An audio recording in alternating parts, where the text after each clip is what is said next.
Bago tayo mag-umpisa mga chong, pakilike muna na tong video na malaking tulong na iyan sa ating munting channel. Well, mukhang pinag-iisipan nga na mabuti ni Stan kung tatanggapin niya ang ino-offer sa kanya ng Family's Brand Sardines na 1.2 million pesos monthly salary upang maglaro para sa kupunan sa MPBL. Well, ayon pa sa ating trusted source, ongoing pa din ang behind the door negotiation ng kampo ni Stan at ng kampo ng Family's Brand Sardines Management. At kung magkakasundo sa negosasyon ay panigurado kapag mag-expire ang kontrata ni Stan sa Terra Firma by the end of December ay maglalaro ito sa MPBL.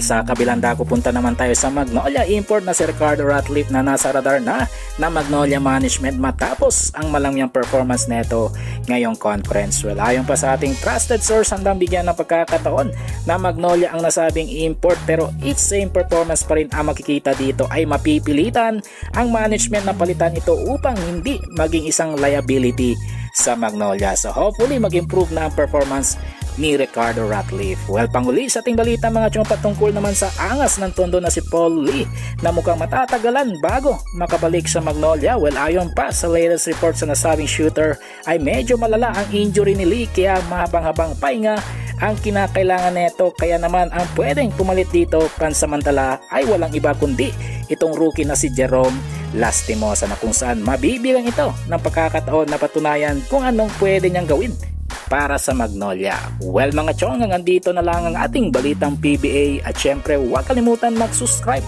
at i-like itong video bilang pagsuporta. So this is Channel B once again. I'm out.